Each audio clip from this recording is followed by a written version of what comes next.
quand on joue, où on remplit la salle avec les potes. Voilà, il y avait peu de gens de l'extérieur, je sais pas, j'ai pas voulu compter, mais enfin bon, grâce à l'amabilité de mes camarades de montagne, il y avait du monde dans la petite salle en haut.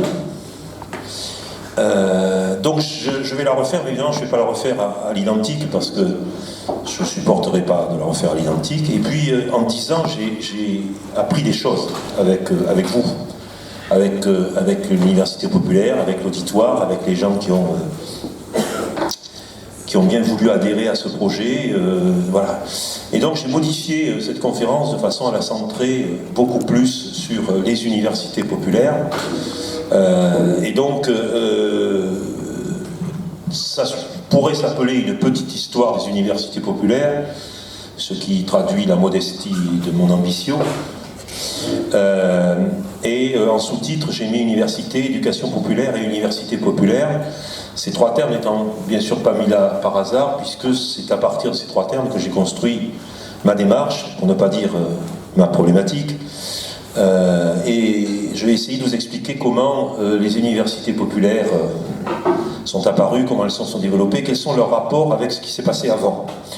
Alors, bon, pourquoi cette université populaire à Lormont? Je ne vais pas insister longtemps, simplement pour dire que lorsque j'ai eu l'idée d'université populaire, c'était il y a 25 ans hein, à peu près, je l'ai gardé très longtemps dans le tiroir de mon bureau. J'avais rédigé un projet qui était au fond d'un tiroir. Et puis je me disais, un jour, quand tu te sentiras capable, tu le feras. Et un jour, j'ai compris que si j'attendais d'être capable, je ne le ferais jamais. Enfin, en tout cas, moi, ma nature est comme ça. Je ne me sentirai jamais assez capable et je ne serai jamais assez vaniteux pour croire que je peux monter une université populaire. Alors j'ai dit, tant pis, j'ai sorti le projet, puis je l'ai donné à une de mes collègues amies, Dany, qui l'a donné à son mari, Bernard. Ils sont aujourd'hui vice-présidents de l'université et trésoriers. Et je lui ai dit, écoute, tu soumets ça au maire de Lormont et demande-lui si ça l'intéresse. Parce que moi, je ne savais pas trop comment faire. Voilà. Et donc, j'ai eu très vite une réponse en me disant, tu peux y aller, on est d'accord, on y va. Voilà. Et ben là, j'étais coincé, quoi. Je n'avais pas plus d'état d'âme, donc je l'ai fait. Je l'ai fait... non pas parce que je pensais être capable de le faire, mais parce que j'étais obligé de le faire, je m'étais engagé. Donc cette université populaire est à Lormont parce que je pense qu'une université populaire doit être dans les banlieues populaires. Ça me paraît, c'est pas un truisme, ça me paraît une évidence, c'est que la rive populaire par excellence de Bordeaux, c'est la rive droite, qui a d'ailleurs longtemps été souvent ostracisée parce qu'elle est populaire. Il faut voir la réputation qu'on peut avoir dans les quartiers de l'autre côté. Voilà, donc c'était bien qu'elle soit à Lormont. Alors, elle s'appelle les Hauts-de-Garonne parce qu'on a toujours, avec même ma petite équipe, l'ambition de l'étendre un petit peu plus loin si on trouve des bénévoles ailleurs qui veulent le faire. Mais pour le moment, elle est surtout à Lormont. Voilà, et puis, je veux dire, pourquoi je l'ai faite à Lormont? Parce que c'était une façon pour moi de redonner à Lormont ce que Lormont m'avait donné. Alors je précise que je ne suis pas Lormontais, moi je suis Sedonnais plutôt, hein, donc ce qui m'a valu des remarques acerbes de l'ancien maire de Senon. Mais Lormont, c'est la commune où j'ai été instituteur, j'ai débuté ma carrière d'instituteur, et c'est là où j'ai vécu mes plus belles années de pédagogue, hein, puisque tout le reste a été bien, mais ça a été très bien, les années d'instit dans ce quartier difficile qui s'appelait Carrier. Voilà, et puis j'ai été prof de lycée où j'ai eu la chance de créer le lycée Elifort. Voilà, et quand je suis parti, je me suis dit, un jour je rendrai quelque chose. Voilà, alors, ces 10 ans, c'est l'occasion de fêter ça, et de voir que cette idée n'était pas aussi absurde que ça, puisque vous êtes là cet après-midi, et que depuis 10 ans, on a vu nos effectifs croître, et que mon vice-président tout à l'heure m'a donné un chiffre de croissance digne du CAC 40 dans les meilleures années. Donc voilà, sauf que nos dividendes n'ont pas augmenté. Bon, ça c'est le problème des associations. Voilà, alors je vais construire mon propos en 3 mouvements très déséquilibrés. C'est-à-dire que si c'était une leçon de type, je serais puni. Donc je vais le prendre, puisque justement l'université populaire, c'est pas l'école. Je vais faire un premier mouvement où je vais parler du premier terme, c'est-à-dire de l'université. Je vais rappeler très rapidement ce qu'est l'université, parce que je crois qu'on a une idée assez vague de ce que c'est en réalité. Dans un deuxième mouvement, je parlerai de ce que veut dire éducation populaire, c'est-à-dire ce terme populaire à poser à l'éducation. Et dans un troisième temps, qui sera le plus long, je parlerai des universités populaires. Alors, La création des universités au Moyen-Âge, je le ferai sur 3 points très rapides. L'organisation des universités médiévales, l'enseignement des universités médiévales, et puis je sauterai des siècles, vous verrez pourquoi, j'arriverai à l'enseignement des universités contemporaines, mais c'est très rapide, hein. Le but, c'est pas une conférence sur l'université française. Alors, l'organisation des universités médiévales, c'est intéressant parce que c'est le nom université qui est important. Le mot université vient directement du latin universitas, universitatis, qui veut dire l'universalité, le tout, mais qui au Moyen-Âge, en latin médiéval, très marqué par la chrétienté, veut dire la communauté, c'est-à-dire l'ensemble de ceux qui vivent quelque chose. Et la chrétienté était une forme d'université déjà en elle-même. Au Moyen-Âge, au départ, il y a des écoles qui dépendent des évêques, qui sont des écoles cathédrales et qui dispensent un enseignement sous contrôle de l'évêque de manière très stricte. Et à un moment donné, les étudiants et les professeurs qui sont là se sont révoltés contre cette tutelle des évêques et ont décidé d'essayer de secouer ce joug pour créer des écoles qui seraient beaucoup plus indépendantes et où ils auraient une véritable liberté de manœuvre. Ça peut paraître étrange, hein, parce qu'on a une idée du Moyen-Âge qui est une idée complètement figée, mais il y a eu un véritable mouvement de révolte avec des grèves, des occupations de locaux, des déménagements nocturnes de salles, enfin bref, voilà. Et pourquoi? Parce que ces étudiants voulaient, et ces professeurs voulaient pouvoir décider de ce qu'ils étudieraient, et pouvoir le faire selon les méthodes qu'ils voulaient. C'est-à-dire qu'il y avait déjà un conflit entre l'éducation, l'enseignement et le pouvoir.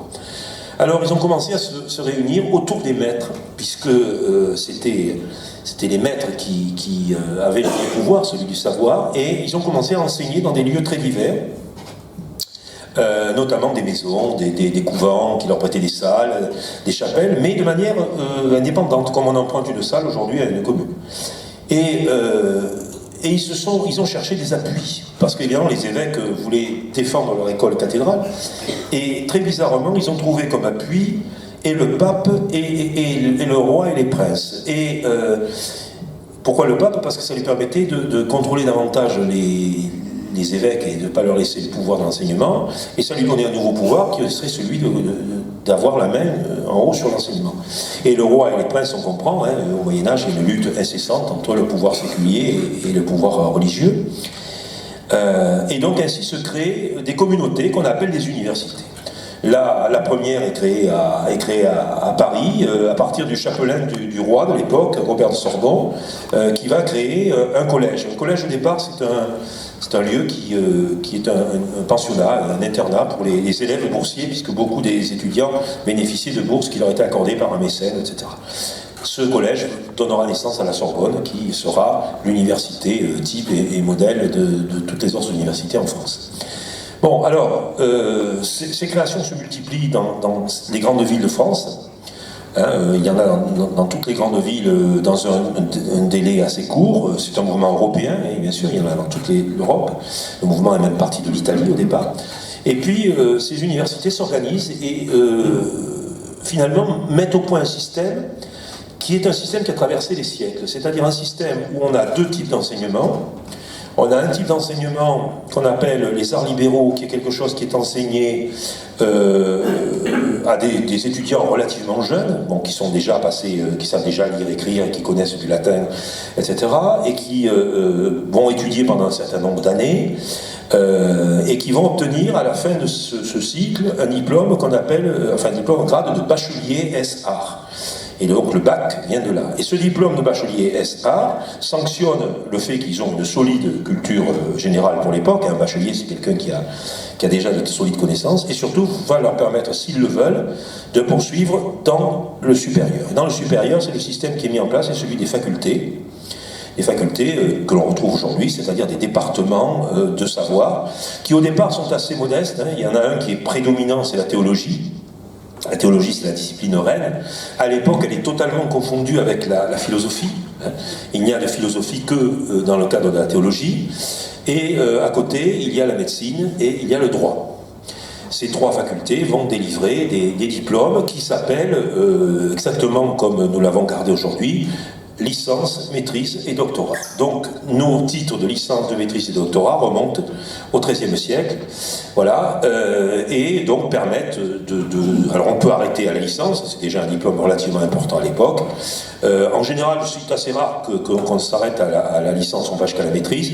Le doctorat, c'est une autre paire de manches, puisque la durée moyenne d'un doctorat à l'époque était de 12 ans. Donc il fallait s'engager là pour un temps très long. On ne s'engageait dans un doctorat que si on avait des perspectives de devenir soi-même enseignant ou d'obtenir un poste qui avait besoin de ce savoir. Ça s'est transmis au cours des siècles jusqu'à aujourd'hui. Ce qui est intéressant aussi, qu'on doit retenir, c'est que cette université avait gagné auprès du roi en particulier le droit de s'administrer toute seule. C'était une exemption royale fort importante. Ils avaient le droit de s'administrer tout seuls, c'est-à-dire que dès le départ, le personnel d'encadrement qui dirige était élu. Les dirigeants des universités étaient élus par les professeurs, et les professeurs choisissaient les professeurs. C'est-à-dire que quand quelqu'un voulait devenir professeur, il devait être choisi par le corps des professeurs. C'est en grande partie encore l'organisation des universités aujourd'hui. C'est un privilège, c'était un privilège, c'est comme ça qu'on appelait ces exemptions légales.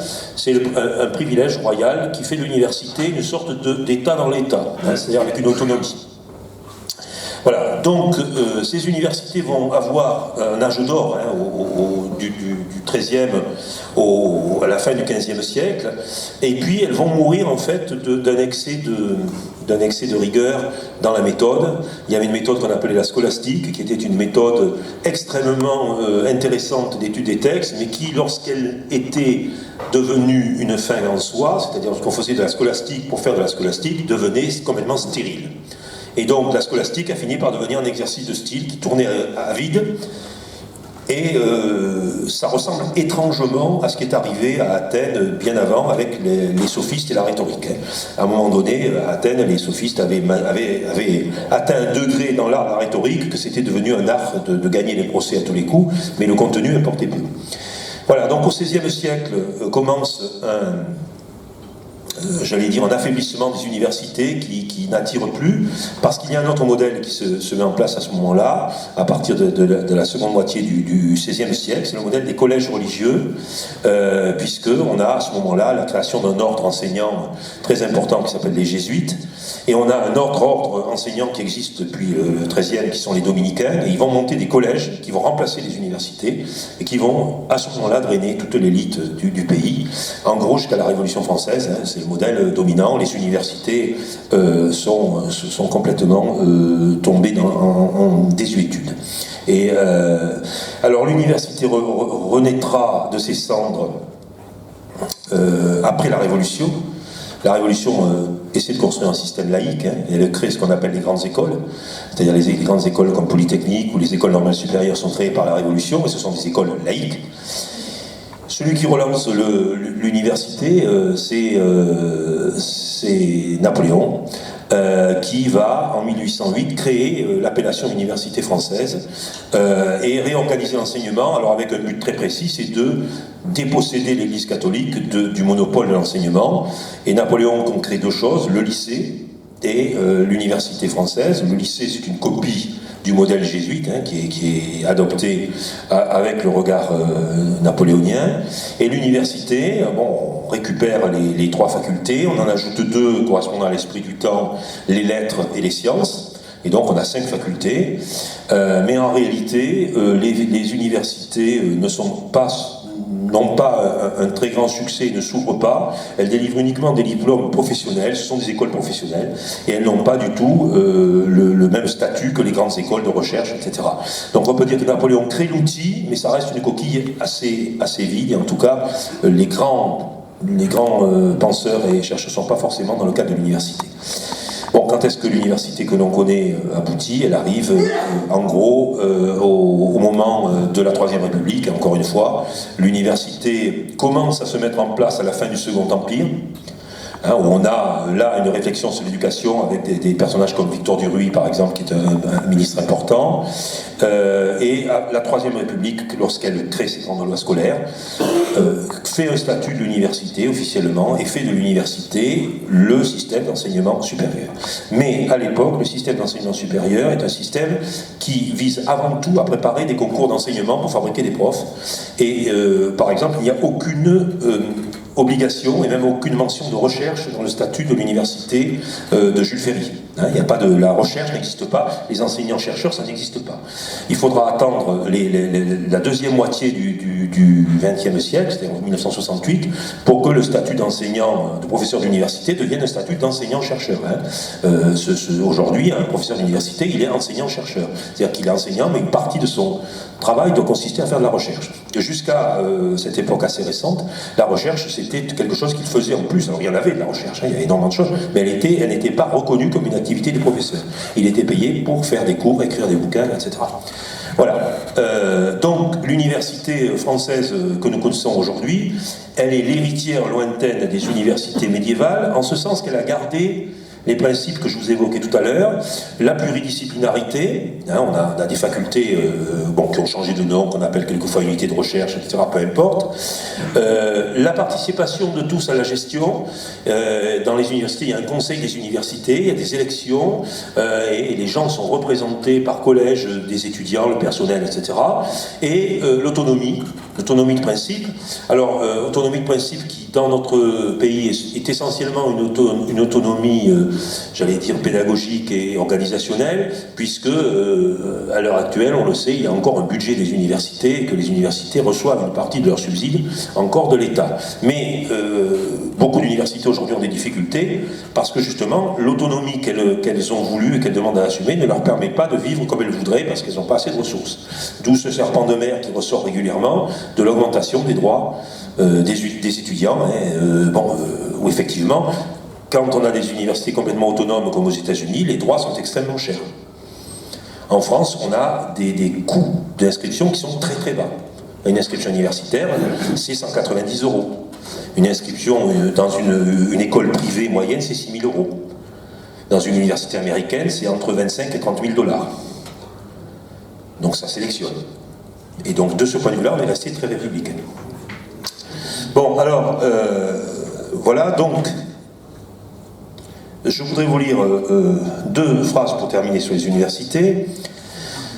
La première, c'est d'un sociologue qui est très connu, qui s'appelle Alain Touraine, qui est quelqu'un qui a beaucoup réfléchi sur l'éducation, et qui dit « La plupart des pays industrialisés sont arrivés au moment où il faut choisir entre le développement de systèmes universitaires et la création d'une éducation permanente qui serait vraiment destinée à redonner des chances à ceux qui ne les ont pas eues ou à protéger ceux qui sont menacés par des changements technologiques et économiques. » Donc lui, il voit une alternative qui se poserait à l'horizon entre un système universitaire classique qui délivre un savoir originel et un système de formation permanente et continue.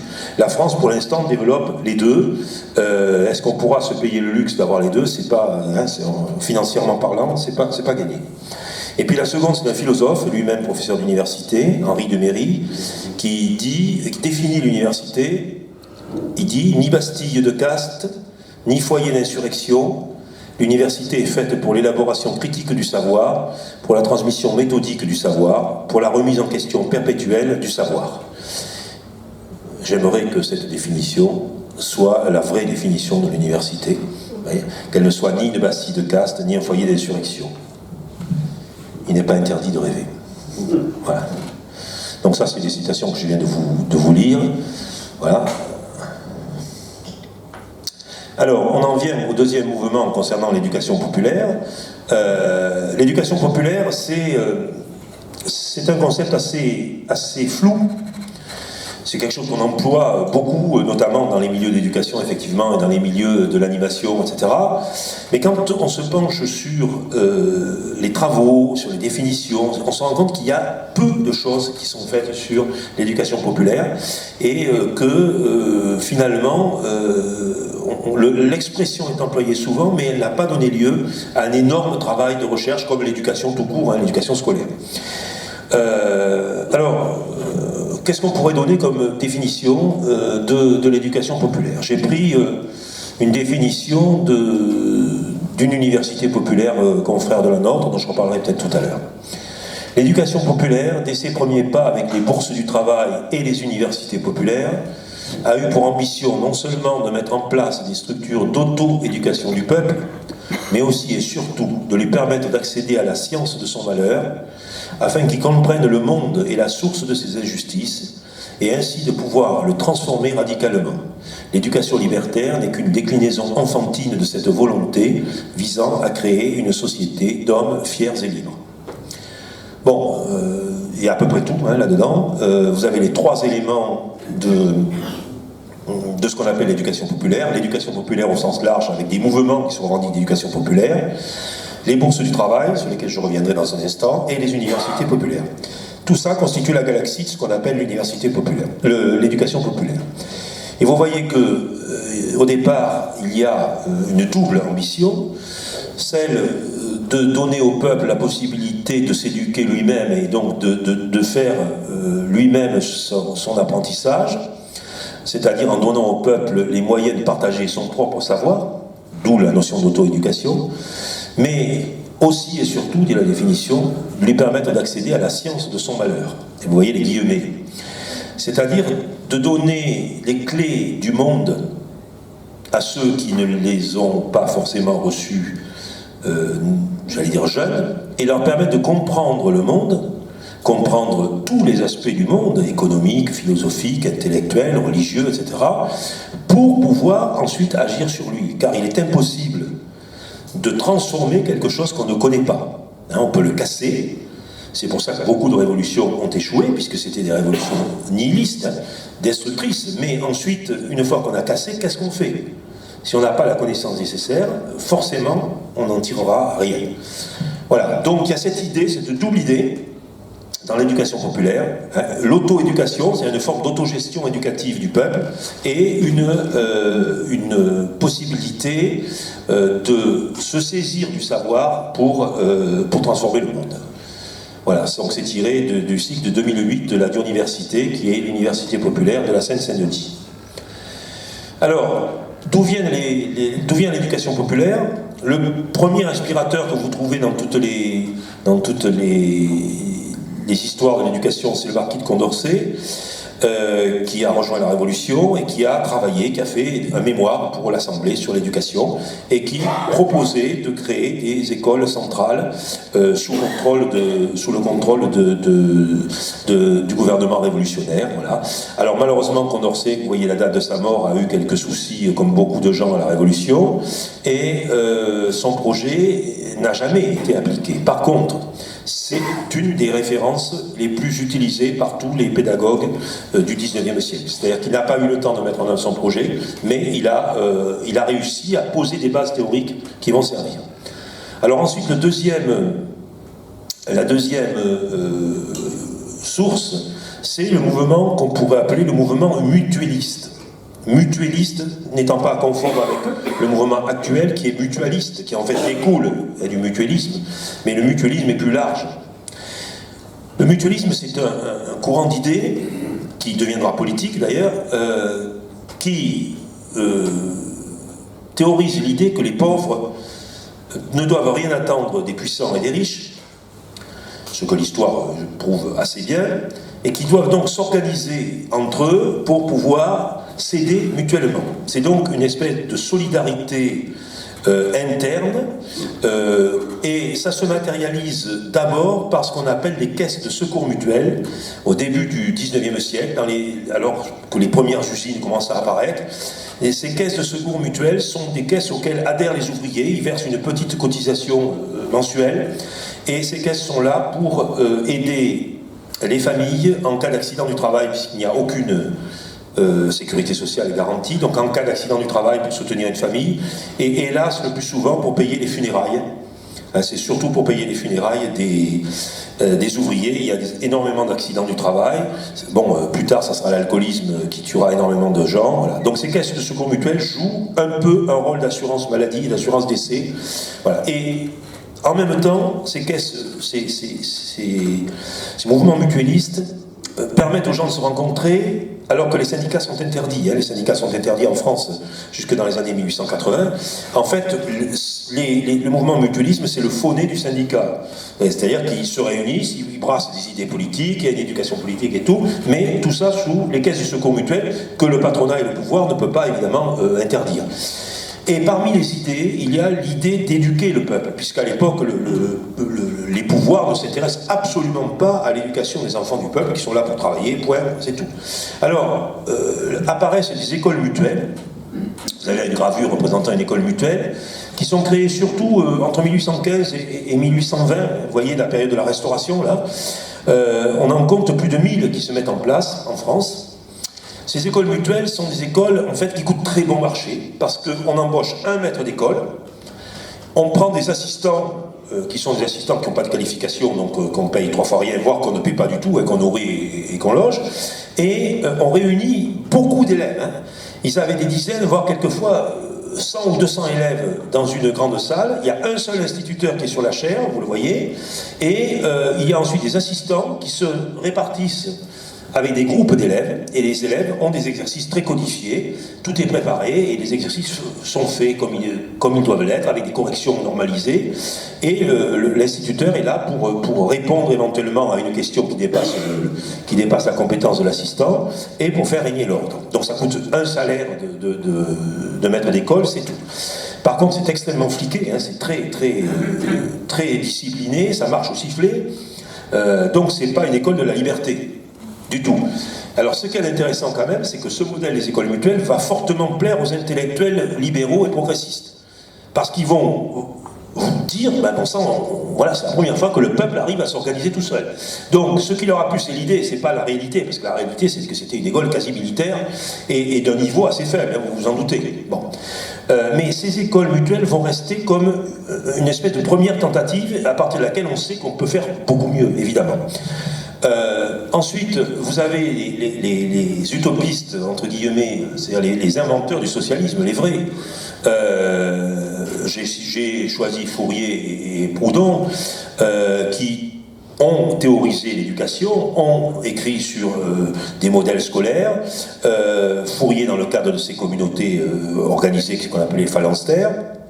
Et Proudhon dans le cadre du mouvement mutualiste, puisque l'idée de Proudhon c'était de constituer toute une société à partir des mouvements mutualistes et des associations, un mouvement fédéral, voilà. Donc tous les deux ont théorisé des écoles qui seraient des écoles beaucoup plus libres, hein, où là on essaierait de donner le goût de la liberté en même temps que le goût de l'étude, mais c'est resté, pour Proudhon c'est resté purement théorique, pour Fourier ça a été mis en œuvre dans des expériences relativement limitées.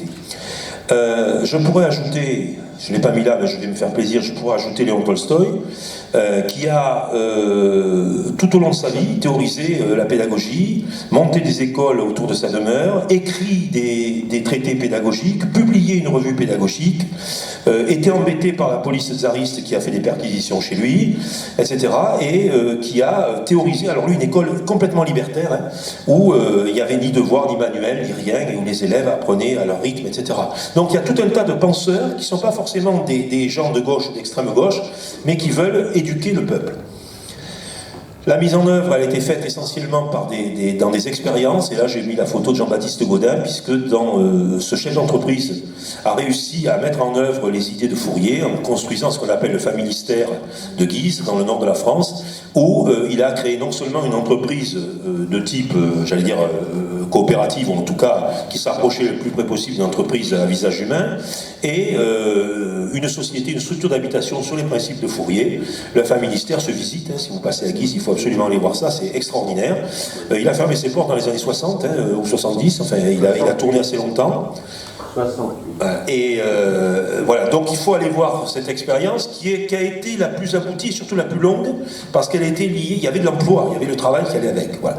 Donc Gaudin reste quelqu'un qui c'était pas un théoricien, c'est quelqu'un qui a pris les idées de ceux qui avaient travaillé avant lui, mais qui les a mis en pratique avec obstination et beaucoup de talent.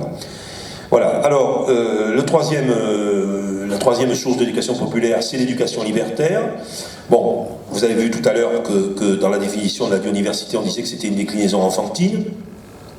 Effectivement, l'éducation libertaire vise surtout le public des enfants, puisque le principe, c'est que l'école, pour les anarcho-syndicalistes, et puisqu'on parle de cette frange de la population, pour les anarcho-syndicalistes et les anarchistes, l'école est une formidable machine à normaliser les comportements et à castrer les personnalités. J'adhère complètement à cette définition, évidemment, de par mon expérience. Et donc pour eux, il faut évidemment faire que l'école soit autre chose, c'est-à-dire que ce soit un moyen d'émancipation par le savoir, mais aussi par l'éducation morale et comportementale. Alors vous avez Fernand Pelloutier, qui est un militant anarchiste syndicaliste, qui lui va prendre le problème à l'envers. Il ne va pas le prendre par les enfants, parce qu'il est syndicaliste, il va le prendre par les adultes. Et il va se battre pour mettre au point dans toutes les villes importantes un lieu d'éducation permanente et d'échange pour les travailleurs des syndicats. Ces lieux s'appelleront les bourses du travail et elles vont fleurir dans les années 1880-90. Bon là vous avez la photo de celle de Bordeaux. Et les bourses du travail vont être extrêmement dynamiques à la fin du 19e siècle, en gros on va dire jusqu'à la guerre de 14.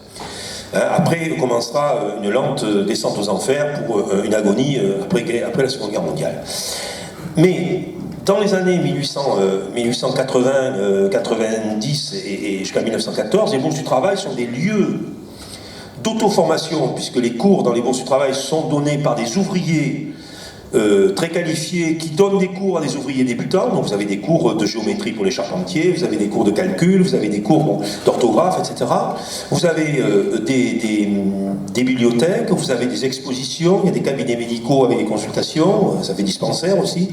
Voilà. Donc Pelloutier va ouvrir une fenêtre sur l'éducation des adultes et surtout une éducation véritablement ouvrière, hein, parce que les bourses du travail, pendant cette période où elles ont bien fonctionné, étaient des lieux tenus, gérés complètement par les ouvriers. Elles étaient d'ailleurs autonomes financièrement, hein, elles étaient souvent alimentées par les cotisations, quelquefois par quelques dons supérieurs. Voilà. Et donc la raison de leur échec, enfin de leur disparition, a été la baisse des cotisations et des fréquentations. Hein, c'est tout simple. Donc, les bourses du travail, à l'époque, vont être un premier modèle. Il y a ensuite des expériences institutionnelles. Nous sommes dans les années 1880. L'idée que nous avons, c'est Jules Ferry et l'école de la République. Et tout le monde pense les hussards noirs, etc. Ça, c'est effectivement quelque chose d'important, parce que derrière cette école de Jules Ferry, il y a un projet. Ce projet, aujourd'hui, peut nous paraître néfaste, hein, c'est un projet républicain, c'est un projet de fabriquer des citoyens, de donner aux gens un fameux socle commun de connaissances qui aboutissait à un certificat d'études primaires, voilà. Ce programme d'école publique, il a été porté par des gens qui étaient autour de Jules Ferry, qui étaient des gens qui avaient réfléchi à l'éducation et qui voulaient, à côté de ce système éducatif, faire des expériences. Il faut ici citer Paul Robin. Paul Robin, c'est quelqu'un qui va profiter de sa relation avec un homme important à l'époque qui s'appelle Ferdinand Buisson, qui a été l'inspirateur des lois de Jules Ferry et qui est un homme qui a joué un rôle très important jusque dans les années 20 dans le milieu de l'éducation. Et il va obtenir de Buisson la possibilité de faire une expérience éducative dans un orphelinat qui s'appelle l'orphelinat de Sampuy, où là il va mettre en œuvre une pédagogie tout à fait différente de ce qui se fait alors dans le système scolaire, une pédagogie beaucoup plus coopérative, une pédagogie qui sera fondée sur les désirs des élèves, on les consultera, etc. Bon.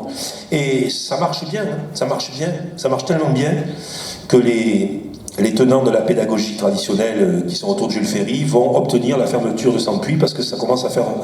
il ne faut pas que ça fasse trop de publicité. Donc on va arrêter l'expérience alors qu'elle marche. Hein. On va arrêter l'expérience parce qu'elle est dangereuse, elle est subversive, évidemment. Hein, imaginez qu'on veuille étendre cette expérience à toutes les écoles.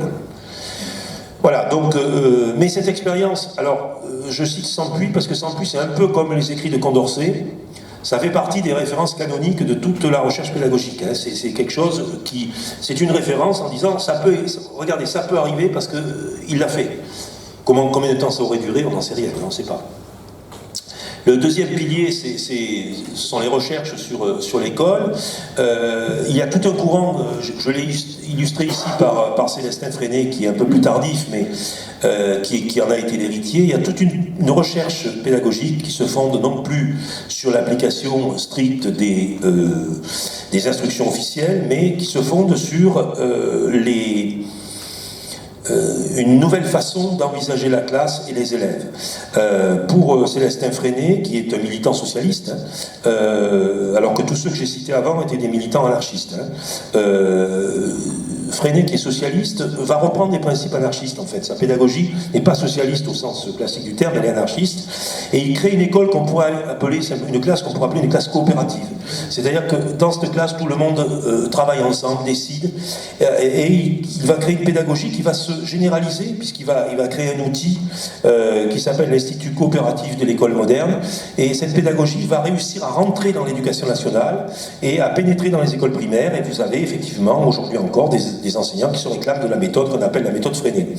Bon, c'est une méthode qui est fondée sur le travail coopératif, sur des responsabilités données aux élèves, sur l'incorporation du milieu ambiant dans la pédagogie. On tient compte de l'endroit où se trouve la classe et on s'inspire de tout ce qu'il y a autour. Ce qu'on appelle le tâtonnement expérimental pour les sciences, c'est-à-dire qu'on fait des expériences jusqu'à ce qu'on comprenne que l'eau chaude brûle, par exemple. Vous voyez, c'est tout bête, mais ça fait partie des expériences. L'expression libre, à travers le fameux texte libre que l'élève va finir par rédiger. Bon, voilà, tout un tas de choses de ce style-là. Alors, la troisième source de l'éducation populaire, c'est ce qu'on appelle les expériences alternatives. C'est-à-dire que celle-là, elle ne cherche pas du tout à rentrer dans le moule de la pédagogie nationale institutionnelle. Elles sont non seulement parallèles, mais quasiment contre. J'en ai pris qu'une ici, parce que c'est la plus importante. C'est l'expérience menée par Sébastien Faure. Alors Sébastien Faure, c'est un homme politique qui a été très connu à la charnière du 19e et du 20e siècle. C'est un militant qui au départ est socialiste, puis qui devient anarchiste. À l'âge de 30 ans, il passe de socialisme à anarchisme, ce qui est assez bizarre, parce qu'en général, on fait le chemin à l'envers. Et il va devenir un militant anarchiste absolument... il va devenir une espèce d'apôtre de l'anarchisme. Il va passer sa vie à se balader en France, à faire des conférences. C'est un tribun, hein, c'est quelqu'un qui a un art de la parole assez extraordinaire.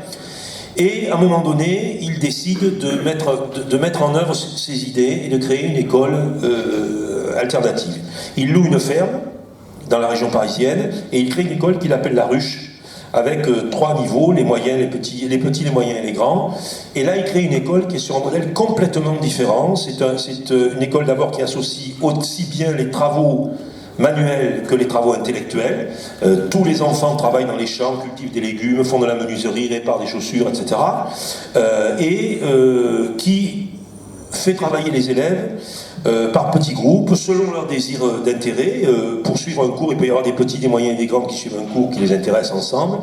Voilà, donc cette expérience va déboucher sur l'organisation de la ruche en société, enfin en coopérative agricole, et ils vivront en partie en vendant aux ouvriers de la région parisienne leurs produits agricoles. C'est-à-dire qu'en gros, c'est eux qui ont inventé ce qu'on appelle les AMAP aujourd'hui. Hein. Les gens venaient chercher leurs paniers, etc. Ils organisaient une fête des tomates, ils vendaient leurs légumes et leurs fruits. Et c'était aussi un centre de vie, puisque des adultes pouvaient venir faire des sessions, etc. Donc c'est un lieu qui a été un bouillonnement extraordinaire, qui a commencé en 1904 et qui n'a pas survécu à la Première Guerre mondiale. En 1917, Faure a été obligé de fermer son école. Mais ça a duré assez longtemps, hein, 13 ans c'est quand même assez long, pour pouvoir voir des gens qui avaient fait toute une scolarité dans cette école, et pour pouvoir voir que si le modèle avait été soutenu davantage, etc., il était parfaitement viable. Mais évidemment, ce modèle ne donnait pas de diplôme, ce modèle donnait aux gens qui suivaient ça une capacité à gagner leur vie en travaillant avec un métier manuel. C'était donc quelque chose de très, très empirique. Voilà, alors, ce modèle alternatif a continué. Je termine par cet exemple-là. En 93, 2 instituteurs quittent l'éducation nationale et sur l'île de Ré montent une petite école qui s'appelle Bonaventure. Voilà, qui est une école qui fonctionne sur les mêmes principes que ceux de Sébastien Faure. Voilà, je sais je n'ai pas été voir s'il existait encore aujourd'hui, en tout cas, elle a duré déjà un bon nombre d'années, mais ça fonctionnait là aussi en dehors de toute convention avec l'éducation nationale. Les parents payaient parce il fallait bien que les enseignants arrivent à vivre, et il y avait une très forte implication des familles. En fait, c'est une école militante. Les enfants qui allaient là étaient des enfants qui étaient considérés par l'éducation nationale comme déscolarisés. Donc vous voyez les problèmes que ça peut avoir. Voilà, donc ça, il y a aussi l'institution se défend. Alors, qu'est-ce que les universités populaires? Finalement, les universités populaires, c'est la synthèse entre ce qu'on vient de voir, c'est pour ça que je voulais commencer par ça, entre d'un côté l'université, communauté de savoir, autonomie, etc., mais un savoir de haut niveau, et puis cette idée d'éducation populaire, c'est-à-dire de quelque chose qui échappe à l'institution, qui même contre l'institution, parce que c'est une tentative pour que les soumis puissent se soustraire à leur soumission. Voilà, alors on va regarder un petit peu comment ça fonctionne. Donc, d'où viennent les universités populaires en tant que telles? L'inventeur des universités populaires, l'inventeur du terme et le créateur de la première université populaire, est un pasteur luthérien danois. C'est un pasteur luthérien danois, vous savez son nom, Nikolai Grundtvig, je passe les prénoms intermédiaires, qui s'intéressait beaucoup à l'enseignement et qui a décidé donc de créer quelque chose qu'il a appelé les hautes écoles du peuple. D'accord? En danois, je ne vous le dis pas en danois parce que je ne suis pas assez polyglotte pour ça, mais littéralement c'est les hautes écoles du peuple qui sont en fait les premières universités populaires parce qu'il a employé le terme université populaire mais il n'a pas donné ce nom. Voilà. Et alors ce mouvement s'est propagé d'abord en Scandinavie. Il y a un véritable modèle scandinave. La Norvège en ouvre une en 64, puis après d'autres, la Suède en 1868, et ensuite ça se propage également en Allemagne. Donc une des premières sources de ce mouvement, c'est le protestantisme luthérien. Bon, ça tombe pas du ciel, c'est le cas de dire, et ça sort pas du chapeau.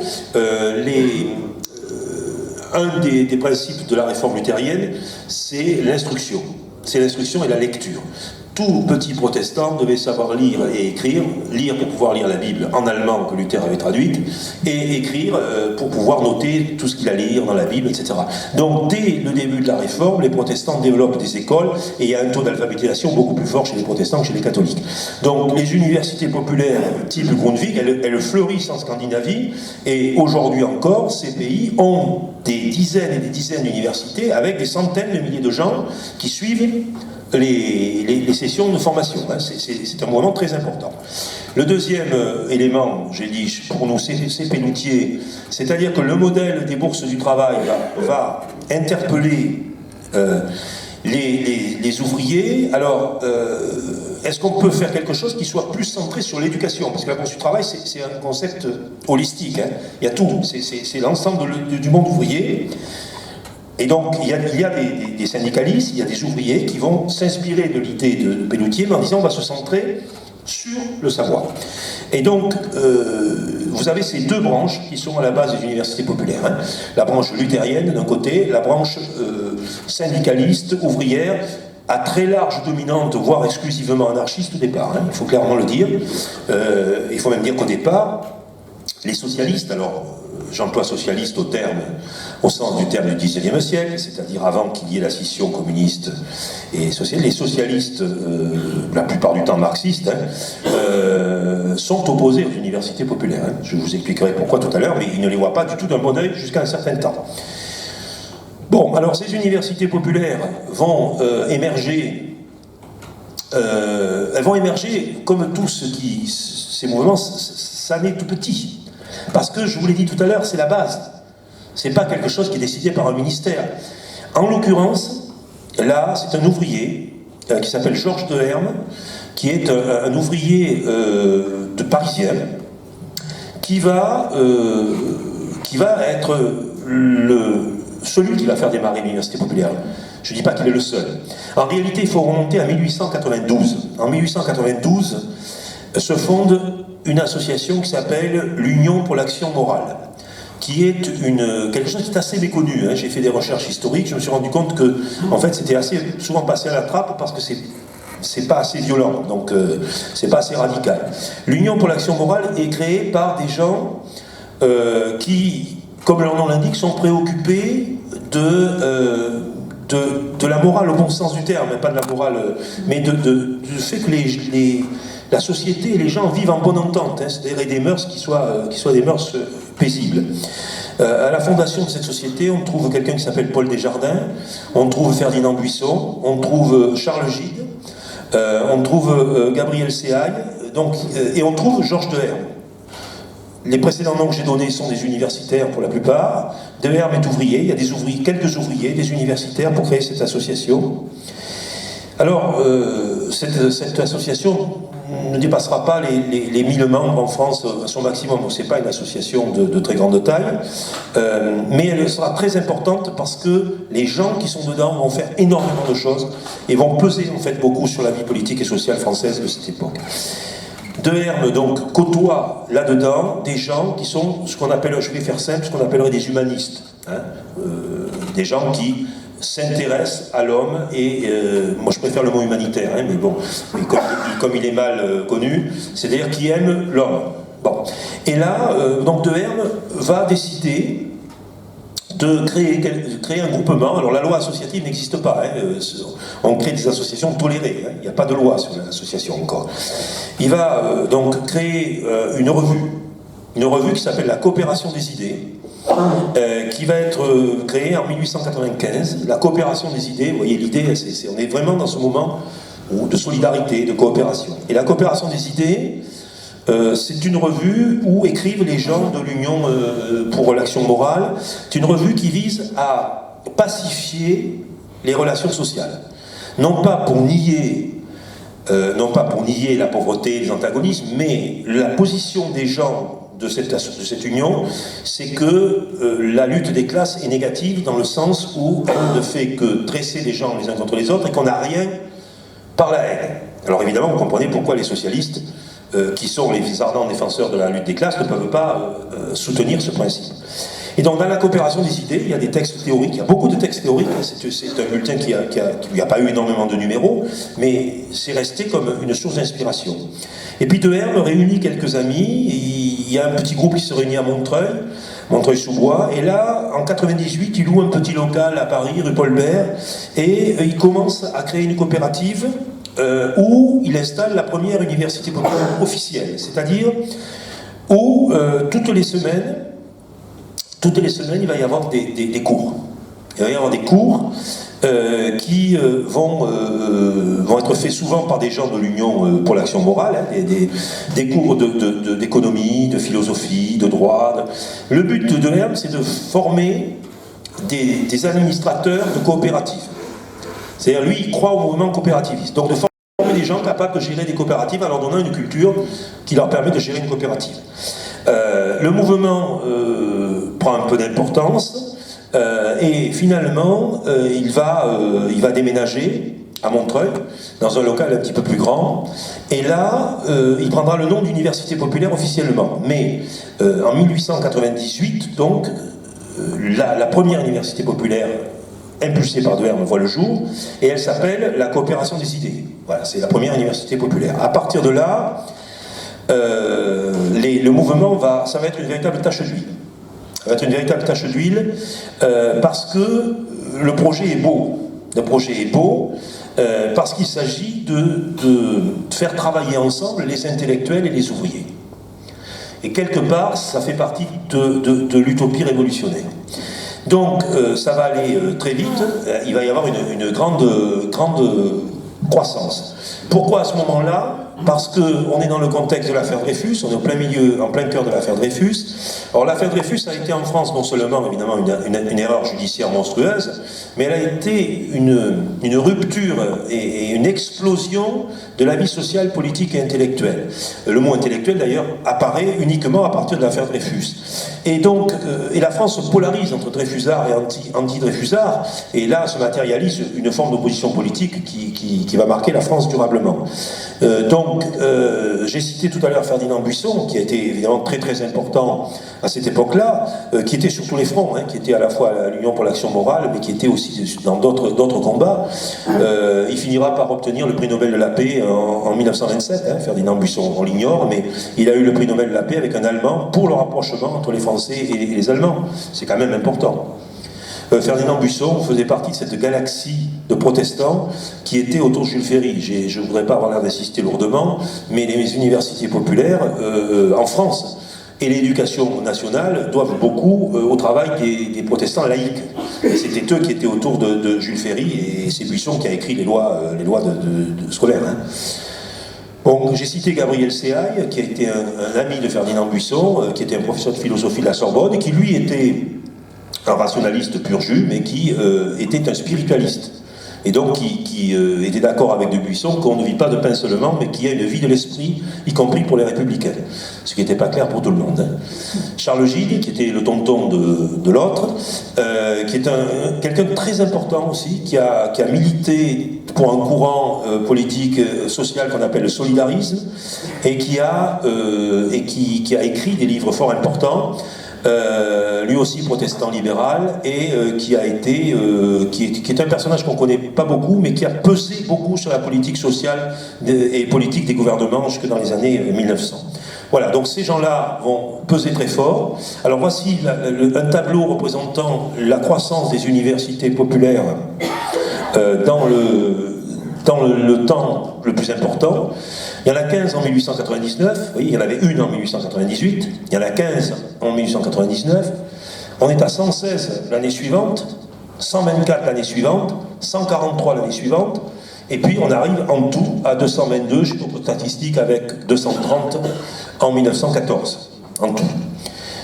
Et vous voyez qu'après la guerre, il en reste moins de 20. Donc nous voyons que l'âge d'or des universités populaires, c'est 1899, 1914, et je vais même raccourcir ce délai. Bon, alors, où sont les plus grands nombres d'intellectuels et d'ouvriers en France? À Paris, évidemment. Donc, voici la carte des universités populaires autour de Paris, d'après les cahiers de la quinzaine, la revue de Charles Péguy, qui soutenait beaucoup ce mouvement, dans lequel tous les gens que je viens de citer écrivaient. Bon, vous voyez qu'il y a des universités populaires partout. Alors évidemment, les départements qui sont représentés sont les départements contemporains, ça ne s'appelait pas comme ça, mais peu importe, c'est intéressant.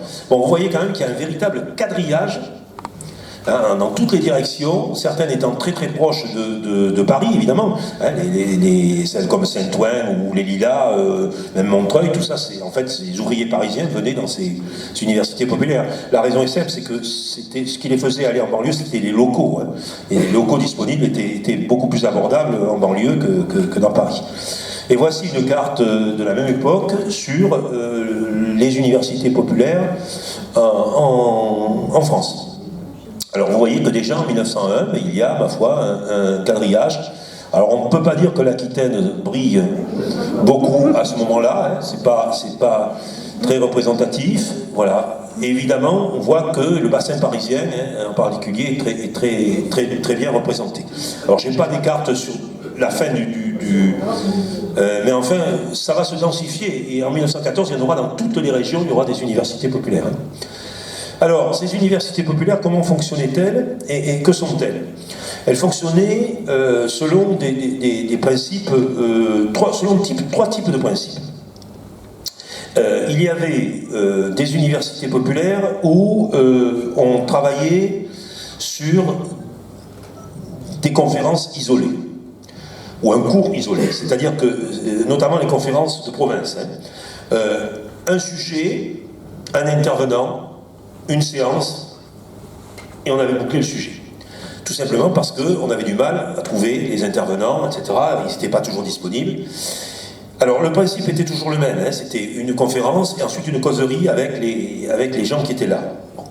Les intervenants étaient à 90% des intellectuels, des professeurs. Les ouvriers n'ont représenté que 10% des conférenciers au maximum. Ça c'était un premier modèle, donc en général, il y avait une périodicité assez régulière. Dans les universités les plus organisées, vous pouviez avoir plusieurs conférences par semaine. La plupart du temps, c'était une conférence par semaine, et dans les petites universités de province, c'était quelquefois plus espacé. Vous aviez une deuxième expérience qui était intéressante, c'était une expérience qui était plus participative, c'était celle de créer des groupes de travail. Alors on créait un groupe d'études, on déterminait un sujet, on avait un intervenant, le sujet donnait des lectures, des choses à lire. Alors je vous rappelle qu'il y avait beaucoup d'ouvriers imprimeurs qui imprimaient des tas de trucs pour les universités populaires, sinon ils n'en seraient jamais sortis. Hein. Et donc on préparait un thème d'études pendant du temps, on avait les lectures, et au bout de ces lectures, on se réunissait, et là, l'intervenant faisait un point et les gens discutaient sur le sujet. Donc on construisait le savoir, mais il y avait quand même quelqu'un qui était là pour rétablir l'équilibre. Et puis dans les universités, dans certaines universités populaires, on a vu que les cours isolés, ça faisait parfois partir dans tous les sens. Alors on a essayé d'ordonner des cycles, et on a créé des cycles, la plupart du temps, des cycles de 3 ou 4 conférences. Hein, on s'est rendu compte que c'était une bonne durée, la plupart du temps 3 ou 4 conférences, avec le même intervenant qui faisait un thème et qui revenait traiter les choses. Au-delà, ça devenait lourd pour l'intervenant, mais rappelons-nous qu'à l'époque, les ouvriers travaillent 12 heures par jour. Et que donc, le soir, quand le soir, à 20h ou 21h, il faut aller écouter, même si on est plein de bonne volonté, si on a choisi un cycle de 3 ou 4, on va faire l'effort, si ça dure 15 séances. Donc il faut aussi penser qu'au départ, le public visait un public ouvrier. Hein. Or, ce public ouvrier, il ne pouvait travailler 6 jours sur 7, et il ne pouvait venir que le soir tard. Donc ça a été une limite assez profonde des universités populaires. Alors, donc vous avez ces 3 formes possibles. On a des témoignages, ça existait sous ces formes diverses. Qu'est-ce qu'on enseignait? Alors a priori on avait repris des universités la pluridisciplinarité. Hein. On enseignait à peu près tout. Là vous avez une affiche qui parle de celle de Villeurbanne. Vous voyez que vous avez les sciences sociales qui cohabitent avec les sciences ménagères. Hein, vous avez noté sciences ménagères. Hein. Donc voilà, la littérature, les sciences, les langues vivantes, les cours pour illettrés, parce qu'il y avait encore beaucoup de gens évidemment qui ne savaient pas lire, les cours techniques, inspirés directement des bourses du travail, voilà, et l'initiation aux arts. Hein. Alors il faut dire que les universités populaires avaient une idée au départ qui était une idée bien plus large que celle de faire des cours. Il faut que je retrouve publié dans la coopération des idées. Voilà un texte intéressant pour montrer l'ambition du projet initial. Il y aurait lieu, disait-on, de créer des universités populaires pour l'enseignement supérieur et l'éducation sociale. Créées dans des grandes villes, en plein centres ouvriers, elles devraient, pour être fréquentées, présenter le double caractère du cercle et de l'école. Elles devraient comprendre des salles de réunion du soir avec des annexes obligées, des salles de bain-douche, salles d'escrime et de gymnastique. Puis l'université populaire proprement dite avec sa bibliothèque, ses laboratoires, musées, salles de conférences, etc. L'université populaire comprendrait ainsi l'université proprement dite, le club et une fédération de grandes sociétés d'instruction. Pour réaliser ce projet, il semblerait très pratique de créer une société civile. Le projet initial est extrêmement ambitieux. Il est même beaucoup plus ambitieux que les bourses du travail, hein, puisqu'il s'inscrit dans la perspective de la santé, du corps. Hein, dans les bourses de travail, il y avait des pharmacies, par exemple. Hein. Là, il y aurait carrément des salles d'exercice, il y aurait des consultations médicales. Donc, il rêvait de quelque chose qui serait complètement ouvert. On sait... Alors le modèle tel qu'il vient d'être décrit n'a jamais été construit nulle part comme ça. Par contre, on sait que selon les universités populaires, ils ont fait à côté des cours, certains ont fait des activités sportives, d'autres ont fait des activités manuelles, certains ont fait du sport, ont monté des clubs de sport, etc. Donc il y a eu tentative de diversification autour de ces objets. Voilà, donc le projet initial, c'est celui de donner, ce que disait tout à l'heure la définition que je vous ai lue, de donner la science de son malheur à la classe ouvrière, c'est-à-dire de lui donner les clés de compréhension du monde, Mais évidemment, de ne jamais délivrer ni de diplôme, ni de faire passer l'examen, ni de sanctionner quoi que ce soit. C'est une adhésion volontaire et les gens sont pris avec le niveau qu'ils ont, ils suivent, ils en retirent ce qu'il faut et il n'y a aucune comparaison avec une quelconque école. Je dis ça parce que, je ne l'ai pas dit mais je vais le dire maintenant, le modèle des universités luthériennes, qui a très bien marché dans les pays scandinaves, a connu un très gros succès en Allemagne. Et dès le début du XXe siècle, en Allemagne, se créent beaucoup d'universités populaires, que l'on traduit par université populaire française, qui s'appellent littéralement, elles aussi, hautes écoles du peuple, hein, c'est l'appellation, voilà. Et ces universités populaires sont au départ fondées sur le même principe que celles que nous venons de voir, sauf qu'après la Seconde Guerre mondiale, lorsque l'Allemagne est ravagée et détruite en grande partie après la guerre, les universités populaires sont relancées avec un autre objectif. L'objectif de cette époque, c'est la reconstruction physique, morale, économique du pays. Et les universités populaires vont devenir les instituts de formation permanente de l'Allemagne. Ce qui fait qu'aujourd'hui, vous avez à peu près 6,5 millions de gens en Allemagne qui suivent des cours à l'université populaire. Mais ces cours sont payants, en partie. Ils sont subventionnés ils sont inscrits dans les budgets des Länder et ils donnent lieu à des délivrance de diplômes. Donc, lorsqu'on parle d'université populaire avec un Allemand, on ne parle pas du tout de la même chose. Or, c'est parti de la même idée, vous voyez. Donc, en France, il y a une volonté très nette de se démarquer de ça. Pas de diplôme, pas de contrôle, pas d'inscription. Pratiquement, tout pourrait être gratuit, sauf que les ouvriers qui montent des universités populaires, ils n'ont rien. Alors, ce qu'on fait, on demande aux ouvriers de payer une cotisation mensuelle, qui à l'époque était de 50 centimes, à peu près par mois. Donc, c'est pas très élevé, mais ça permet d'avoir une caisse. Et tous les intervenants sont bénévoles. Tous les universitaires qui viennent sont bénévoles, font les cours bénévolement. Et ce qui veut dire que, évidemment, les universités populaires sont pauvres. Elles sont pauvres, elles ont des problèmes pour trouver des locaux. Alors, souvent, on leur prête des locaux. Il y a des gens qui leur prêtent les locaux, mais elles vont se débattre tout le temps avec des problèmes matériels. Ils vont toujours courir après l'argent.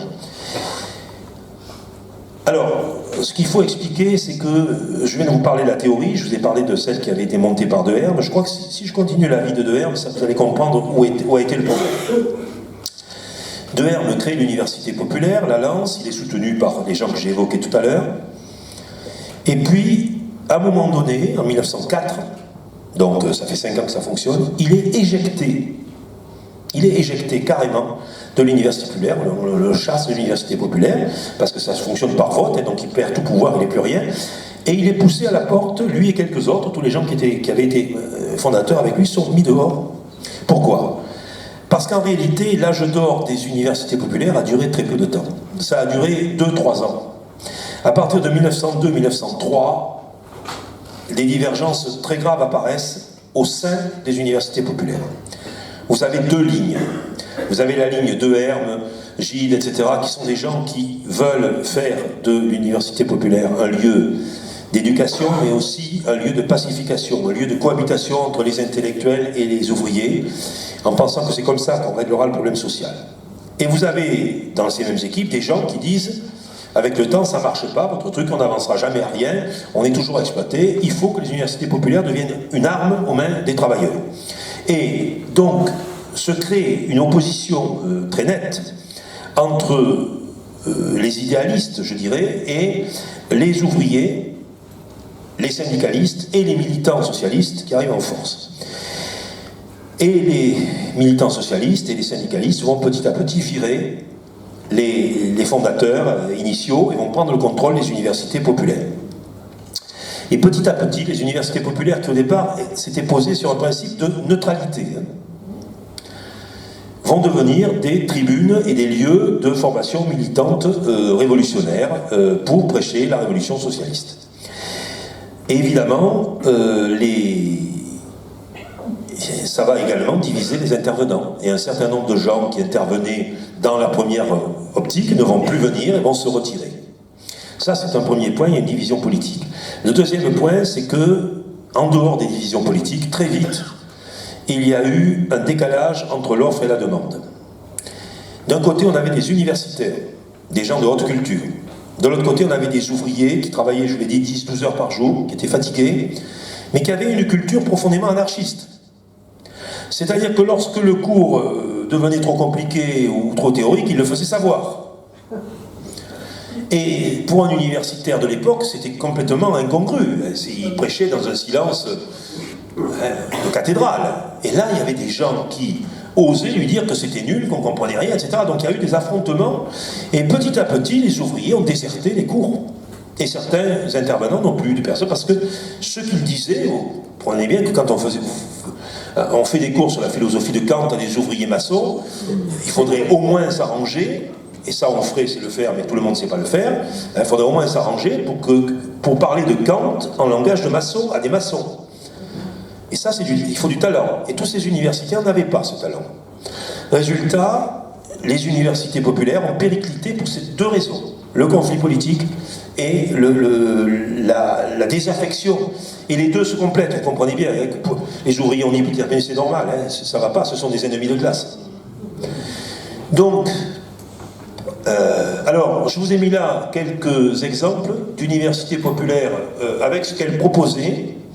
On ne va pas toutes les regarder, mais vous voyez que, par exemple, dans des petites communes comme Alais, qui est une petite commune, vous aviez littérature, histoire, philosophie, sciences naturelles.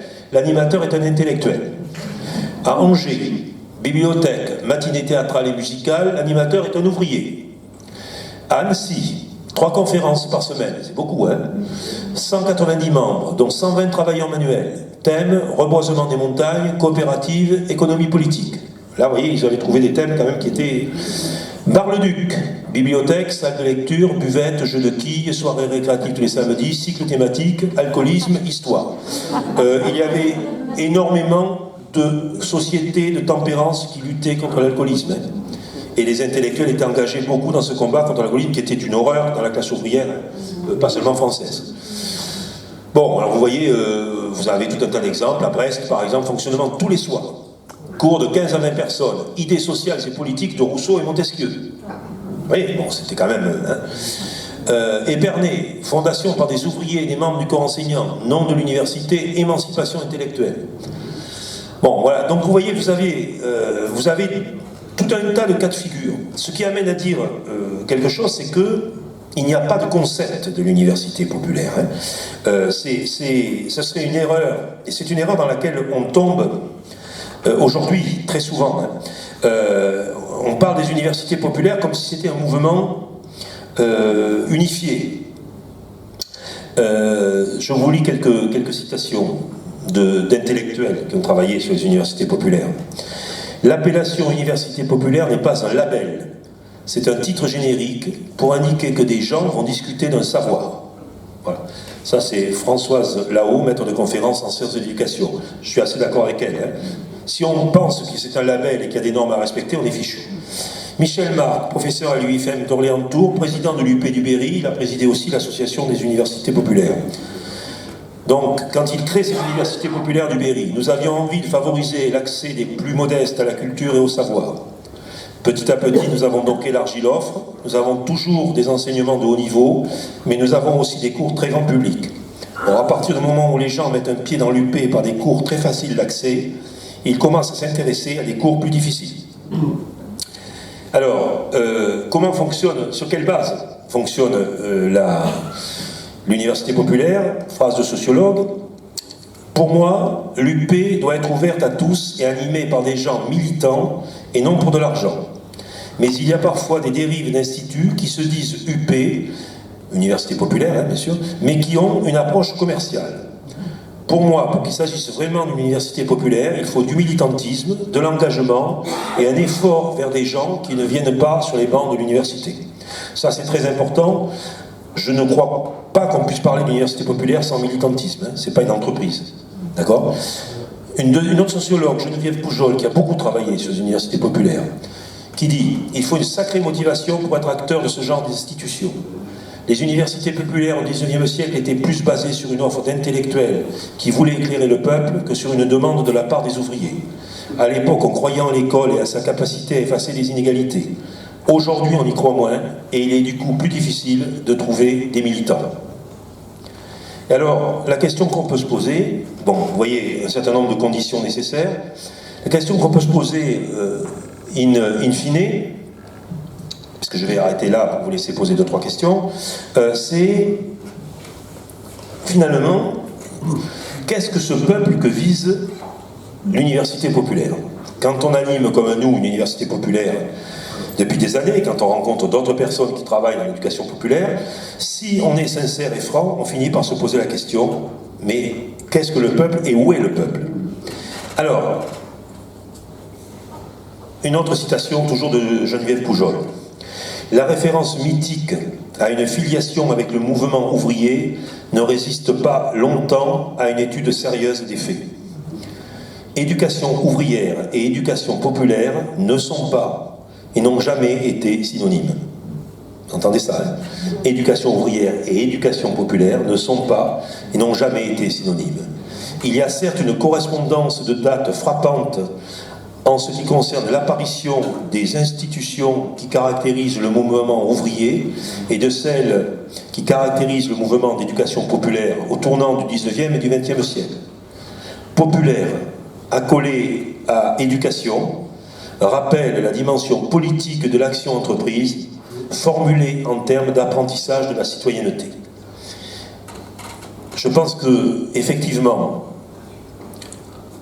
l'histoire que je viens de vous raconter, l'histoire des universités populaires des années 1898 à 1914, je vous l'ai racontée à partir de documents officiels incontestables. Elle est devenue mythique pour un certain nombre de gens, comme la Révolution espagnole est devenue mythique pour les anarchistes, comme mai 68 l'est pour d'autres personnes, etc. Et une fois que quelque chose est passé du côté du mythe, eh bien, on a beaucoup de mal à revenir au réel. Les universités populaires associant ouvriers et intellectuels, je vous l'ai dit, elles ont duré 2 ou 3 ans. Et à partir de 1902-1903, le divorce a été prononcé. Après la Première Guerre mondiale, il ne reste presque plus d'universités populaires, parce que la guerre, là encore, a tout démoli. Et lorsque les gens reviennent, d'abord il y a beaucoup d'intellectuels qui sont morts, donc ça a décimé le mouvement. Il y a une volonté pour certains de recréer des universités populaires dans les années 30. Et en particulier, je citerai Simone Veil, qui débute à Bourges. Elle est professeure de philosophie au lycée de Bourges, et elle tombe à Bourges, qui a été une des premières universités populaires de la période mythique. Et elle décide de créer, avec d'autres, il décide de relancer l'université populaire. Et il relance l'université populaire politique, qui est une université politique à visée révolutionnaire. Eh bien, cette université populaire ne résistera pas à l'échec du Front populaire. Pour Simone Veil, il ne résistera pas non plus à la guerre d'Espagne, puisqu'ensuite elle partira en Espagne.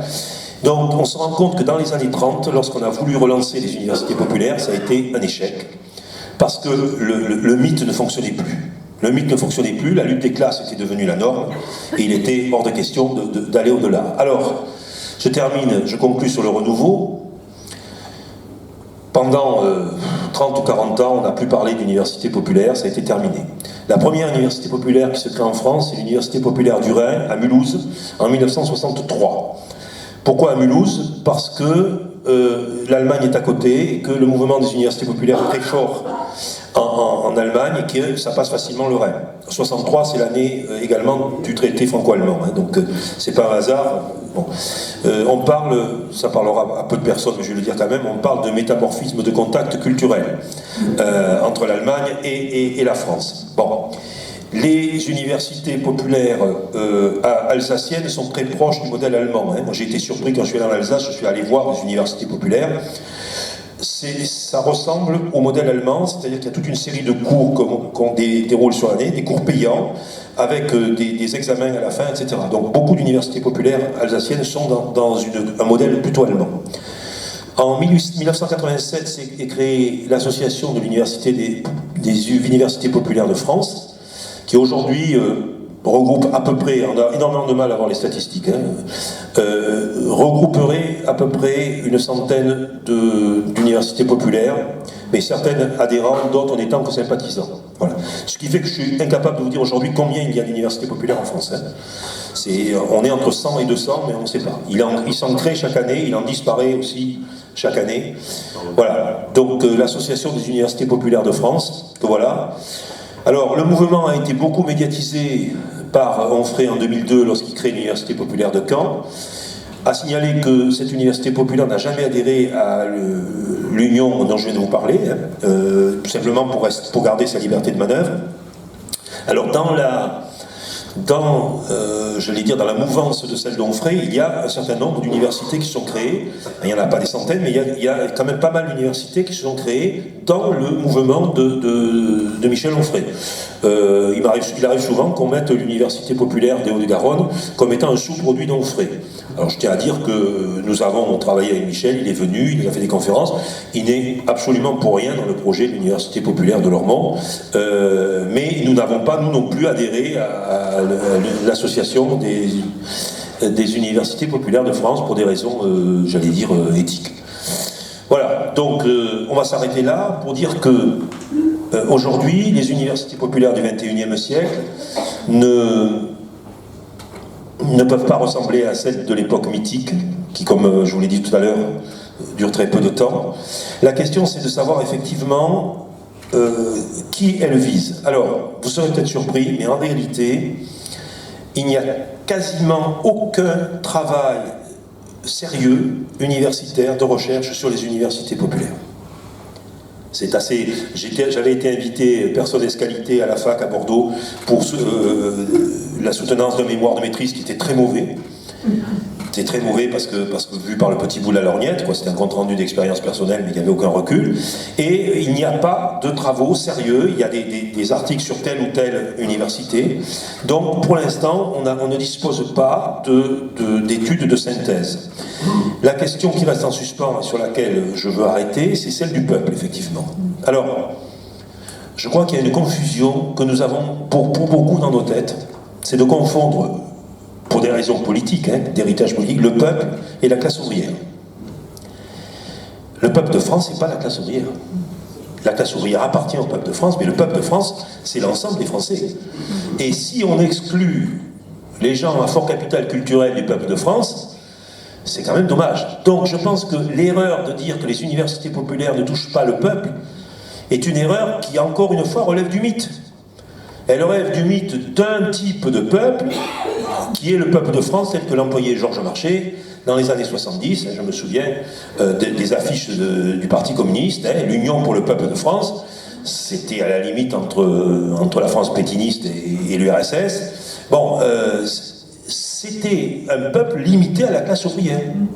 Alors si les universités populaires se limitent à la classe ouvrière, il est vrai que nous ne parlons pas au peuple de France, mais pour des raisons qui ne concernent pas Lormont, pour des raisons qui concernent l'ensemble de l'éducation populaire et l'ensemble des universités populaires, c'est que soit notre offre n'est pas adaptée aux plus modestes, aux plus laborieux, etc., c'est tout à fait possible, soit, je veux dire, leur liberté est en jeu et ils décident de ne pas venir, l'essentiel étant qu'ils sachent que ça existe.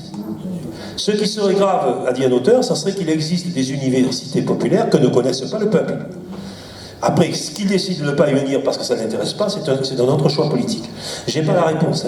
Donc, toute personne qui travaille dans une université populaire, forcément, a cette petite pointe d'insatisfaction par rapport au peuple, mais je pense que ça tient beaucoup à notre définition du peuple. Donc faisons-nous une définition du peuple qui nous fasse satisfaction.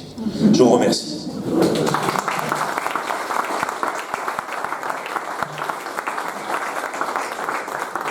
Bon, déjà, si Viviane en prend une, il restera une. Non, mais... Daniel, ouais. Dans la diapo où il y avait du rouge avec les matières, oui. J'ai vu langues étrangères. Oui. Si tu fais un cours une fois par semaine... Alors, il reste à savoir si c'était un cours d'apprentissage ou si c'était un cours pour présenter la langue. Tu peux présenter une langue étrangère et après, si les gens veulent aller plus loin, tu vois, tu peux présenter les principes de la langue italienne ou de la langue espagnole, ça peut se faire. Si c'est un cours de langue, évidemment, il faut que ça revienne. Alors, à Villeurbanne, qui était une ville très ouvrière, les cours étaient réguliers. Donc, il pouvait y avoir un suivi, ça pouvait être un cours hebdomadaire de langue. Je pense que c'était possible. Oui, je comprends. La remarque, évidemment, s'impose. Alors... Est-ce que pour toi, les cafés philo s'inscrivent dans le même esprit que l'université populaire? Alors, ça fait partie d'une démarche qui est assez identique. Alors là, je vais répondre en deux parties. J'allais dire d'une part classificatoire, ça rentre dans la même volonté de mettre à la disposition d'un public non averti des moments pour discuter sur des thèmes ou des sujets. Bon, donc de ce point de vue-là, ça rentre dans l'éducation populaire. Maintenant, je vais répondre sur mon point de vue qui est le même que celui de Michel Onfray. Là, on ne s'est pas concerté, mais je suis tout à fait d'accord avec lui. C'est que entre le cours de philo à l'université, qui est un cours de philosophie qui n'est pas accessible à tout le monde. Hein. Tu vas assister à un cours sur Kant ou sur Hegel, bon, il faut quand même s'accrocher.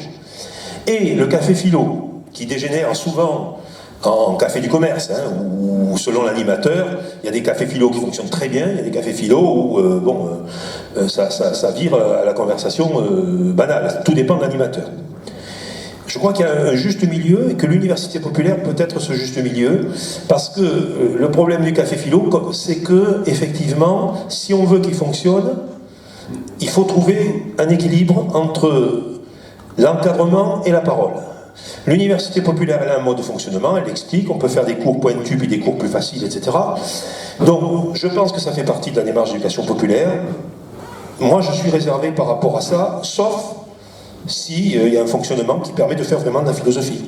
Mais si faire un café philo, c'est éviter systématiquement de parler des concepts et bon, ce qui est souvent le cas, hein. Bon, c'est voilà. Alors après, on n'est plus dans la philo, on est dans ce qu'on appelle le développement personnel, pour lequel je n'ai pas une amitié particulière.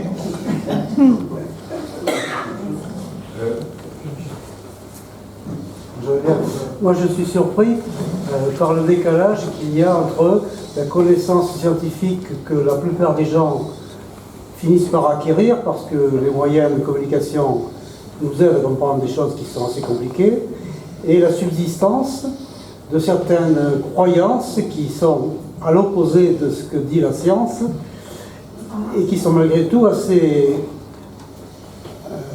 vivantes en France et ailleurs. Tu penses à quoi concrètement? Je pense à des croyances qui remettent en cause des choses qui sont vérifiées et expliquées par la science et qui n'ont plus, enfin, qui, de mon point de vue, ne devraient plus être présentées. Oui, alors ça fait le débat touche assez peu les universités populaires en soi, mais c'est un objectif qu'il faut qu'on ait aussi. C'est-à-dire que si il y a... c'est toujours délicat de mélanger connaissance et croyance. Hein, ça, je pense que c'est quelque chose qu'il faut poser. La connaissance, ça peut se transmettre, ça peut se discuter. La croyance, non. Donc, dans le cadre d'une université populaire, on n'a pas à débattre des croyances, à mon avis. Ou si on débat de quelque chose, c'est sur l'effet des croyances sur. Mais par exemple, je veux dire, c'est pas le lieu de l'université de faire tout un cycle sur le créationnisme religieux, par exemple, hein, ou sur la création de l'univers version théologique. Bon, ça relève d'un autre cadre. Mais il y a des croyances aussi scandaleuses qui sont pas connus de la même façon. C'est-à-dire que je pense que l'ignorance part dans toutes les directions. Là, on a un conflit entre la science, je veux dire, et la croyance, mais il y a aussi des tas de connaissances que les gens qui sont approximatives, traditionnelles, transmises comme ça, etc. Et qu'un des buts de l'université populaire, c'est de poser ça sur la table, et voilà. Et que souvent, l'école n'a pas le temps de le faire. où on n'a pas le temps, on n'a pas le loisir. Bon, les programmes scolaires sont faits de telle façon qu'il y a des choses sur lesquelles il faudrait débattre avec les élèves parce qu'ils sont en pleine formation intellectuelle et tout, et on n'a pas le temps de le faire. Donc non seulement il y a le problème des connaissances, il y a aussi le problème de la discussion autour des...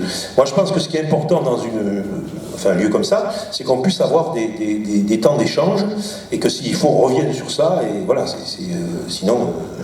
sinon ça sert à rien, ce sont des conférences ex cathedra, bon, voilà, mais après, encore une fois, les universités populaires ne mettaient pas la pédagogie en premier, elles mettaient en premier le lien entre les gens, et l'échange et le respect. Et donc la forme, même dès le début, la forme de l'intervention, c'était pas forcément une forme de pédagogie alternative, etc. Ce qui les intéressait, c'était que les gens puissent discuter, échanger, etc. Et ça, les universitaires dont j'ai parlé n'étaient pas prêts à le faire. Et beaucoup ne sont pas prêts à le faire, c'est être remis en question parce qu'en face, il y a quelqu'un qui ne comprend pas ce qui se dit et qu'il faut arriver à lui expliquer en termes simples, parce qu'il n'est pas stupide. Donc il y a toute une... Voilà, il y a plein de questions qui vont avec ça. Et je crois que le domaine des croyances est particulier, quoi. C'est un domaine sur lequel il faut avancer avec la pointe des pieds.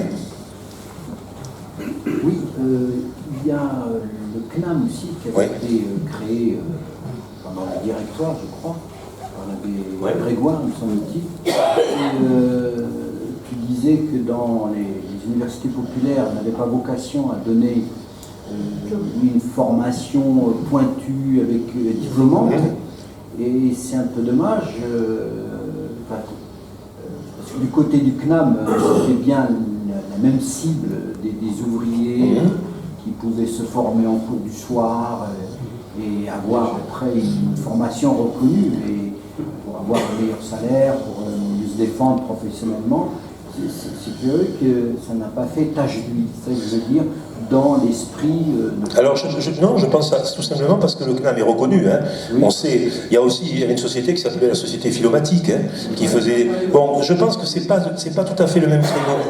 Je pense que c'est le CNAM, la Philomatique, la Société Polytechnique aussi qui existait, c'était des sociétés qui étaient légitimes pour permettre à des gens qui voulaient passer un diplôme de technicien, etc., de le faire. Ça, c'était le créneau des universités populaires, c'est ce que il disait tout à l'heure, c'est-à-dire donner des clés d'explication du monde, voilà. Et après, si la personne qui a reçu les clés a envie de se lancer dans un autre cursus, mais c'est pas la vocation de l'éducation populaire, tout simplement parce que il y a un refus de délivrer du diplôme, de faire de la compétition. Alors ça, c'est profondément anarcho-syndicaliste. Donc je ne pense pas qu'il y ait concurrence, et je trouve que c'est très bien qu'il y ait le CNAM, la Philomatique, des choses comme ça. Ce qui est dommageable, c'est qu'après, il y a des tas d'officines qui font payer très cher pour ça. Dans tout ce que tu as dit, les exclus, c'était les gens qui vivaient à la campagne, parce qu'il n'y avait aucun moyen d'aller suivre des formations. Il n'y avait que l'école pour former les paysans. Alors maintenant, on a Internet et puis, pour rebondir à ce qui a été dit, les réseaux sociaux qui propagent n'importe quelle rumeur. Mais justement, est-ce que là, il n'y a pas un travail à faire d'éducation à l'école ou ailleurs, sur l'utilisation de ces réseaux? Alors moi je pense qu'à l'époque dont je viens de parler là, pour les universités populaires, le monde rural était complètement à l'écart, on est d'accord? C'était une initiative donc, parisienne et les villes petites et moyennes en province. J'ai pas connaissance d'université rurale. Dans le mouvement de renouveau, il y en a. Si. Là, maintenant, il y a des universités de pays.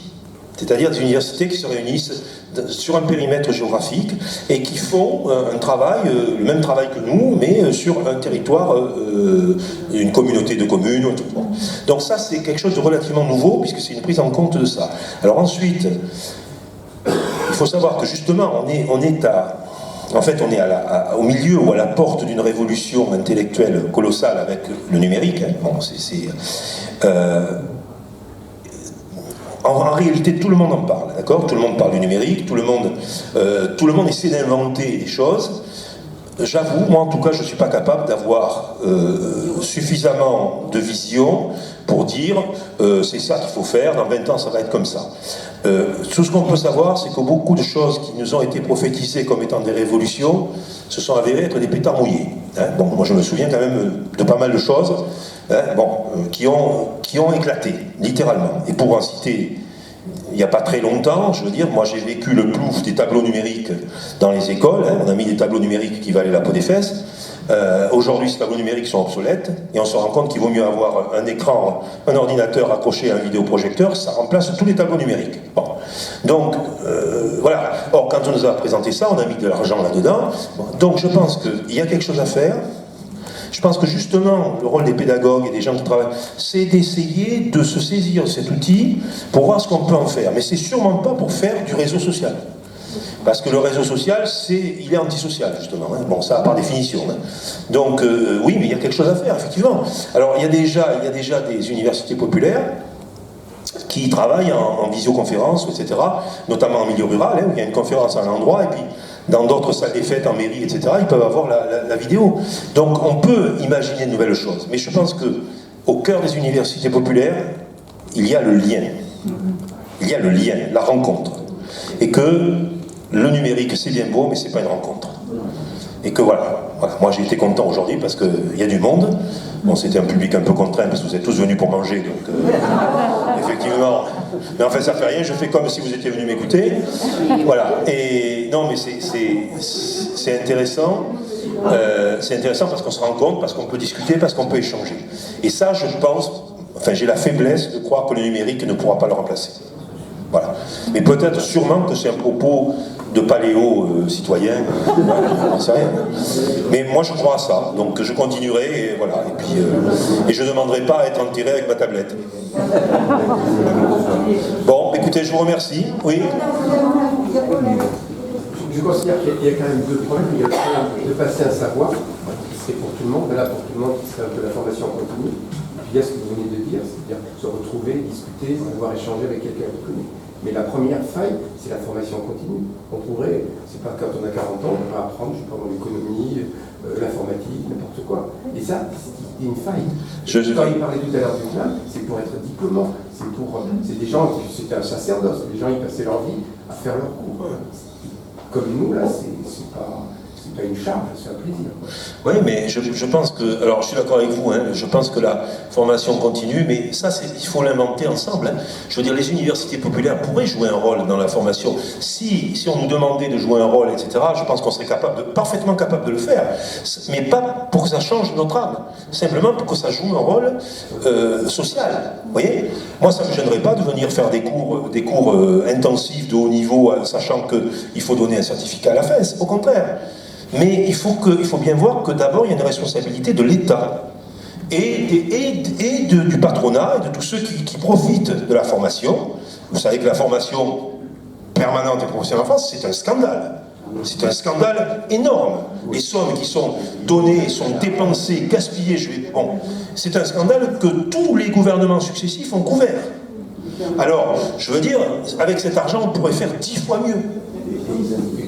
Est-ce que c'est la connaissance qui fait peur, peut-être? Oui, moi je suis avoir oui. des imbéciles plutôt que des gens, comme vous aviez dit au début. Là. Bien sûr, mais c'est évident que je veux dire,